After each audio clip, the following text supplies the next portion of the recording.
سر حج اور عمرہ اور دیگر جگہوں میں یہ چیزیں آ جاتی ہیں نا؟ صرف شاعر اللہ وہ ہیں، والبدنا قرآن میں ہے جو قربانی کے جانور ہیں ان کو بھی شاعر اللہ کہا گیا۔ شاعر اللہ کا مطلب اللہ کی نشانیاں، ان کی تعظیم واجب ہو گئی۔ ہمیں یہاں سے یہ پروف مل گیا کہ جہاں اللہ والوں کے صرف قدم آئے، جب وہ جگہ شاعر اللہ ہے تو جہاں اللہ والے خود آرام فرما ہے ان جگہوں کی اہمیت کتنی ہوگی؟ نہیں، اہمیت پہ تو کوئی کوشچن ہی نہیں ہے، تو مبارک ہے نا، وہ برکت ہے، وہاں دعا قبول ہوتی ہے ان کے پاس۔ ابھی آپ کو ڈاکٹر صاحب خود عمرے پہ گئی ہیں نا؟ جی ماشاءاللہ۔ مقام ابراہیم پر دعا کرنے کے لیے کیوں کہا گیا جی کہ یہاں حضرت ابراہیم علیہ السلام کے قدم مبارک کا نشان ہے؟ جی کیا پتہ چلا کہ کسی مقدس جگہ، کسی معتبر جگہ، کسی زیارت والی جگہ جن کو اولیاء سے، انبیاء سے، صحابہ سے نسبت ہو جائے، وہاں اگر ان کے وسیلے سے دعا کی جائے گی تو قبولیت کے زیادہ امکانات ہوں گے۔ میں نے تو صرف ایک جملہ اضافی کہا، ورنہ ڈاکٹر عامر صاحب ابھی لائن پہ ہیں، ان کی بات پوری ہونی باقی ہے۔ اور جو بات ابھی ہو رہی تھی، حضرت مریم جہاں رہتی تھی اور دعا کرتی تھی، وہاں بے موسم کے پھل کو موجود دیکھ کر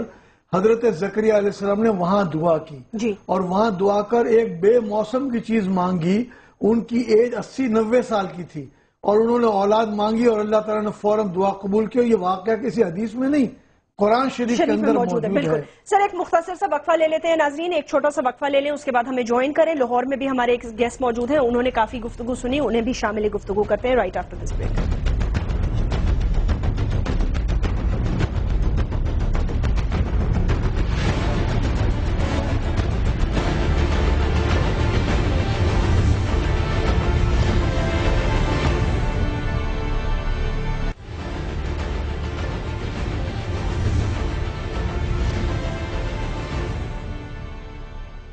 ویلکم بیک ناظرین، اور جیسے آپ جانتے ہیں کہ گفتگو ہو رہی تھی، ابھی ہمیں لاہور چلتے ہیں۔ ڈاکٹر محمد اشرف آصف جلالی صاحب، ڈاکٹر صاحب آپ نے تمام دیگر علماء حضرات کا پوائنٹ آف ویو سنا، ان کی گفتگو سنی، رپورٹ بھی ظاہر ہے آپ نے دیکھی ہوگی، آپ اس کو کس طرح دیکھتے ہیں اور آپ کا اس بارے میں کیا کہنا ہوگا؟ بسم اللہ الرحمن الرحیم، والصلاة والسلام علی رسولہ الکریم۔ میں مشکور ہوں کہ آپ نے اس اہم ایشو پر مجھے اظہار خیال کی دعوت دی۔ نہیں سر، بہت میں نے رپورٹ بھی دیکھی اور میں نے علماء کرام کے افکار اور خیالات بھی سنے۔ تو اس میں بنیادی طور پر دو چیزیں ہیں۔ ایک تو وہ رپورٹ میں جو کچھ آپ نے دکھایا کہ کچھ لوگ بھنگڑا ڈال رہے ہیں، اس طرح کی باتیں کر رہے ہیں، تو اس سلسلہ میں تو ہم واضح طور پر یہ سمجھتے ہیں اور اس کو بیان کرتے ہیں کہ یہ مزارات کے آداب کے خلاف ہے۔ ماشاءاللہ ہم نے کافی دیر سے یہ تحریک شروع کر رکھی ہے۔ یہ میرے ہاتھ میں ہینڈ بل ہے جو ہم نے محکمہ اوقاف، مشائخ اور علماء اور عوام کی طرف ہزارہ تعداد میں اس کو تقسیم کیا، اور تمام مفتیان کرام کی اس پر دستخط موجود ہیں۔ اور اس کے علاوہ ہم نے پریس کانفرنس میں حضرت داتا گنج بخش ویری رحمۃ اللہ علیہ کے اس کے موقع پر 1 فروری کو ایک تفصیلی فتویٰ بھی جاری کیا تھا۔ لیکن بات یہ ہے کہ مزارات کے بارے میں کچھ لوگوں کا یہ نقطہ نظر کہ معاذ اللہ وہ ان کو بتوں سے تعبیر کرتے ہیں اور جہاں جانے والوں پر شرک کا فتویٰ لگاتے ہیں، یہ کسی لحاظ سے بھی روا نہیں ہے اور یہ سراسر قرآن و سنت کی خلاف ورزی ہے۔ مزارات اولیاء اللہ کی رحمت کے گہوارے ہیں، یہ متبرک مقامات ہیں، یہاں حاضری سے بڑے فوائد ہوتے ہیں، ان کے وسیلے سے دعائیں مانگیں تو وہ دعائیں قبول ہوتی ہیں۔ اس سلسلہ میں میں چاہتا ہوں کہ میں چند حوالہ جات ناظرین کے سامنے پیش کر دوں تاکہ ہر ایک شخص کے سامنے، ہر ایک کے سامنے یہ بات واضح ہو جائے کہ یہ کوئی گھڑا ہوا عقیدہ نہیں بلکہ شروع سے یہ عقیدہ آ رہا ہے۔ قبر ایک خاص مقام ہے جس کے ساتھ مومن کی روح کا تعلق ہوتا ہے اور اس کو روضۃ من ریاض الجنہ کہا گیا ہے، اور اس کا اتنا احترام ہے کہ ابن ماجہ میں حدیث شریف موجود ہے کہ اگر آگ پہ قدم آ جائے تو برداشت کر لو مگر قبر پہ قدم نہیں آنا چاہیے۔ ایک شخص خونی لگا کے بیٹھا تھا تو رسول اللہ صلی اللہ علیہ وسلم نے فرمایا لا تؤذی صاحب القبر، مستدرک للحاکم میں حدیث شریف موجود ہے، فرمایا ہاتھ پیچھے ہٹا دو، قبر والے کو تکلیف ہوتی ہے۔ ان متبرک مقامات سے برکت کے لحاظ سے اور دعائیں مانگنے کے لحاظ سے اگر دیکھا جائے تو یہ عہد صحابہ سے یہ بات ثابت ہے۔ مسند امام احمد بن حنبل جلد نمبر 5 اور صفحہ نمبر 110 پر حدیث نمبر 14617 ہے جی، جس میں حضرت جابر رضی اللہ تعالی عنہ نے اپنا ایک عمل بتایا، جو مشہور صحابی ہیں۔ مسجد فتح جو مدینہ شریف میں جبل صلا پر موجود ہے، اس مسجد فتح کی جگہ پر رسول اللہ صلی اللہ علیہ وسلم نے غزوہ خندق کے موقع پر بدھ والے دن دعا مانگی اور 2 نمازوں کے درمیانی وقفہ میں وہ دعا قبول ہوئی۔ حضرت جابر رضی اللہ تعالیٰ عنہ کہتے ہیں فلم ینزل بی امر مہم غلیظ الا توخیت تلک الساعہ، کہ جب بھی میری زندگی میں مجھے کوئی مشکل پیش آئی ہے تو میں مسجد فتح گیا ہوں، اور مسجد فتح میں اسی وقت میں کہ جب رسول اللہ صلی اللہ علیہ وسلم نے دعا مانگی تھی، میں نے اس متبرک جگہ پر دعا مانگی ہے۔ کہتے ہیں فعارف الاجابہ، یعنی ہاتھ نیچے کرنے سے پہلے وہ میری دعا قبول ہوتی رہی ہے۔ وفاء الوفا جلد نمبر 3 صفحہ نمبر 39 پر بھی یہ موجود ہے۔ اب یہاں سے پتہ چلا کہ پتھروں پر جہاں رسول اللہ صلی اللہ علیہ وسلم بیٹھے، آپ کے قدم مبارک لگے، وہاں اتنی برکت آ گئی کہ جس کی بنیاد پر حضرت جابر رضی اللہ تعالیٰ عنہ نیت سے وہاں جاتے ہیں اور وہاں جا کر دعا مانگتے ہیں اور وہ دعائیں قبول ہوتی ہیں۔ جی، یہ جو میں نے آپ کے سامنے حضرت جابر کا عمل پیش کیا، اس کی سند بھی بالکل بے غبار ہے اور کسی طرح کا کوئی ضعف موجود نہیں ہے۔ اب آپ اندازہ لگا لیں، جب محض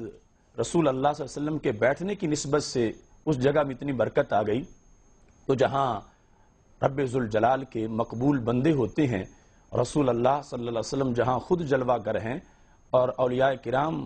علیہم الرحمہ جہاں مراکد پرنور میں موجود ہیں، یقیناً وہاں جانا ہر دور میں اہل حق کا عمل رہا ہے اور وہاں دعاؤں کی قبولیت کے لیے بھی لوگ جاتے رہے ہیں۔ ڈاکٹر اس سلسلہ میں امام بخاری کی ڈاکٹر صاحب ایک سیکنڈ میں ذرا یہاں پہ آپ سے تھوڑی سی گفتگو کرنا چاہوں گی۔ جیسے آپ نے ابھی ذکر کیا، جن کا بھی آپ نے حوالہ دیا، اور خاص طور سے آپ نے حضور پاک حضرت محمد مصطفیٰ صلی اللہ علیہ وسلم کا آپ نے حوالہ دیا، ان کے بعد ظاہر صحابہ ہیں، ان کے بعد پھر ولی ہیں، وہ لوگ ہیں جنہوں نے اسلام کو دور دور تک پھیلانے کے لیے بہت کوشش کی، اور آج ماشاءاللہ 1 بلین سے زیادہ مسلمان جو ہیں وہ دنیا میں پائے جاتے ہیں۔ اچھا سر، یہاں سوال یہ اٹھتا ہے کہ کچھ لوگ یہ کہتے ہیں، یا کچھ اسکالرز کی شاید یہ بھی تھنکنگ ہے، وہ بھی قرآن و حدیث کا ہی حوالہ دیتے ہیں، اور وہ یہ کہتے ہیں کہ اللہ تعالیٰ یہ نے فرمایا ہے کہ مجھ سے ڈائریکٹ مانگو، مطلب ہے کہ میں تمہاری شے رگ سے بھی زیادہ نزدیک ہوں، تو اس میں پھر وسیلے کا کانسیپٹ وہ ایکسیپٹ نہیں کرتے۔ آپ اس کو کس طرح جسٹیفائی کرتے ہیں سر؟ میں یہ سمجھتا ہوں کہ رب ذوالجلال نے جو فرمایا کہ میں شارگ سے بھی زیادہ قریب ہوں، یہ مطلقاً انسان کے لیے ہے، اس میں کافر بھی ہیں، اس میں مومن بھی ہیں۔ جی، یہ مومنین کے لحاظ سے تو اس نے کہا ہے ان اللہ مع المتقین، اللہ متقین کے ساتھ ہے، تو اگر اس آیت کو بنایا جائے تو وہاں تو پتہ چلے گا کہ پھر کافر کی بھی دعا قبول ہونی چاہیے، اس واسطے کہ کافر کی شارگ سے بھی اللہ قریب ہے۔ اس بنیاد پر اس آیت کو پیش نظر رکھ کے اللہ والوں کا جو مقام و مرتبہ ہے اس کو ڈی گریڈ نہیں کرنا چاہیے۔ اس سلسلہ میں رسول اللہ صلی اللہ علیہ وسلم کے سامنے جس وقت انبیاء کرام علیہ السلام کے وسیلے کی بات کی گئی، ابن کثیر جو تفسیر مشہور ہے اس میں یہ موجود ہے کہ حضرت سواد بن کارب رضی اللہ تعالی عنہ نے جب آ کے کلمہ پڑھا تو انہوں نے ایک نعت شریف پیش کی، اس میں انہوں نے کہا اشہد انک ادنی المرسلین الی اللہ وسیلۃ یبن الاکرمین العطائبی، میں یہ گواہی دیتا ہوں کہ یا رسول اللہ صلی اللہ علیہ وسلم اللہ کی طرف جانے کے لیے اگرچہ تمام انبیاء کرام علیہ السلام وسیلہ ہیں، لیکن آپ ان سب میں سے قریب ترین کا وسیلہ ہیں۔ اب ظاہر ہے کہ جو انبیاء کرام علیہ السلام کو نبی علیہ السلام کے سامنے وسیلہ کہا جا رہا تھا وہ دنیا سے جا چکے تھے، اس کے باوجود ان کے وسیلہ ہونے کی حیثیت کو نبی علیہ السلام نے مسترد نہیں کیا بلکہ اس کو محبوب علیہ السلام نے قبول فرمایا۔